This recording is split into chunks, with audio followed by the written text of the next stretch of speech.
황영웅을 위한 과학적 변명. 안녕하세요. 상식적이지 않은 것을 뒤집어 상식적인 것으로 만들어주는 유튜브 채널 드라마 뒤집기입니다. 오늘 2023년 3월 10일 황영웅을 위한 과학적 변명을 해보렵니다. 황영웅만을 위한 변명은 아니고요.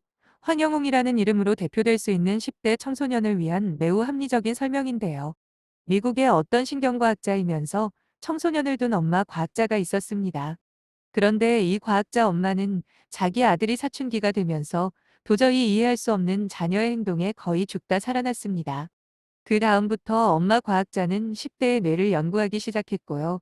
그래서 10대의 뇌라는 책도 썼습니다.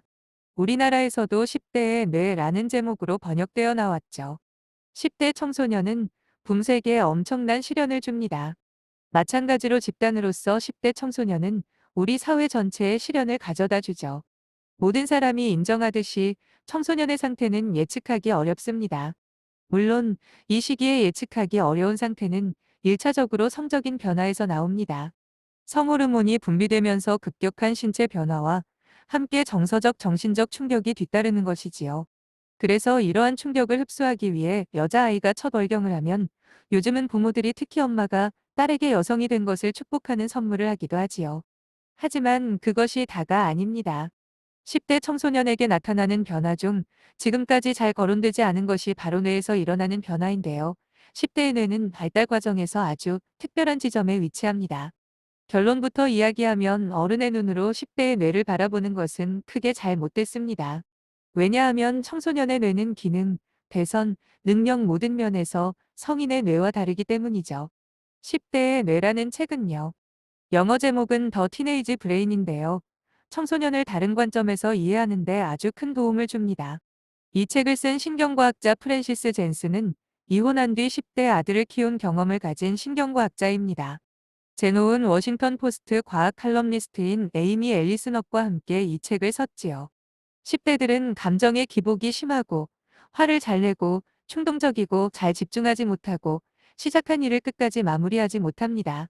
어른들과 관계를 잘 맺지 못하고 약물이나 알코올의 유혹에 쉽게 빠지지요. 위험한 행동에 쉽게 끌려 들어가기도 합니다. 왜 그럴까요? 10대의 뇌는 80% 밖에 성숙되지 않았습니다. 나머지 20%의 뇌는 배선이 엉성한 상태로 그대로 남아 있어요. 이 20%의 엉성한 부분이 청소년의 불확실한 상태를 그대로 보여주지요. 마지막으로 연결되는 부분은 판단력을 길러주는 이마엽입니다. 이것이 청소년들이 당혹스러운 모습을 보여주는 이유의 상당 부분을 잘 설명해 줍니다. 왜냐하면 사람이 지성과 교양을 갖춘 어른이 될 수 있는 것은 모두 이마거질과 앞이마거질 덕분이기 때문이지요. 10대의 뇌는 인생의 어느 때보다 더욱 막강하면서 동시에 취약하지요. 청소년들은 모든 것을 빠른 속도로 학습합니다.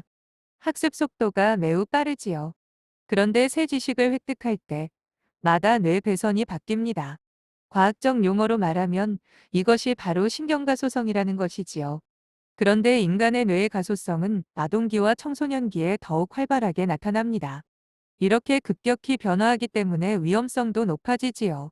19세기까지만 해도 청소년은 작은 성인으로 인정받았어요. 밭에 씨를 뿌리고 소 젖을 짜고 장작을 패는 아동의 손길이 필요했기 때문입니다. 미국 독립 당시 새로운 개척 자원의 절반은 16세 이하였어요. 여자가 18세가 되도록 혼자면 짝을 찾는 일은 포기해야 할 정도였지요. 10대에 대한 관심이 높아지기 시작한 것은 대공황과 관련이 있다고 프랜시스 제노운 박사는 설명합니다. 대공황이 닥치면서 일자리가 줄어들자 가장 먼저 아동 노동자들이 일자리를 잃었으며 아동 노동자들이 갈 곳은 학교뿐이었죠. 이런 이유 때문에 1930년 대가 끝나갈 즈음에 미국 교육 역사상 처음으로 만 14세에서 17세 사이의 청소년들이 대부분 고등학교에 다니게 되었다는 것이지요. 10대 문화가 자리 잡은 것은 2차 세계대전 이후의 시대입니다. 그러다가 아주 최근에 들어서야 과학자들은 10대에 대해서 겉으로 드러난 변화뿐 아니라 뇌 속에서 일어나는 변화에 주목하게 돼요. 10대들은 무엇이든지 배울 준비가 되어 있으므로 어디서 어떻게 공부하느냐가 중요합니다. 집안의 숙제와 공부를 할 수 있는 장소를 마련하는 일은 부모가 10대를 도와줄 수 있는 매우 중요한 방법이지요. 근데 이렇게 10대의 뇌에 대한 과학자의 연구 내용을 설명하는 것이 다가 아닙니다. 왜 같은 10대인데 누구는 폭력적이고 누구는 그렇지 않은가를 모두 다 설명하지는 않지요. 이제 시간이 지나면 10대들이 이렇게 부모에게 대들지 몰라요. 10대의 뇌가 미완성이라는 사실을 알게 된 청소년들은 아마도 자신을 야단치는 어른에 대해서 이렇게 변명하지 않을까요? 뇌가 그렇게 시켰어요. 그러면 부모들은 어떻게 대응할까요? 예전에는 대가리에 피도 안 마른 것들이 라고 젊은이들의 버릇없음을 나무랐지요. 아마 얼마 지나지 않아 이런 말이 나오겠죠. 전두엽에 배선도 안 깔린 것들이 황영웅이든 어떤 유명인이나 체육인이든 간에 학창 시절에 실수한 것이나 동료를 괴롭히는 사례가 많은 것은 바로 이렇게 뇌가 성숙하지 않았기 때문입니다. 그러니 황영웅에게만 책임을 묻지 마시고요. 드라마 뒤집기 구독자 여러분들도 학창 시절 실수한 것에 대해서 스스로 너그럽게 생각하면 좋겠습니다. 오늘 드라마 뒤집기는 여기까지입니다. 감사합니다.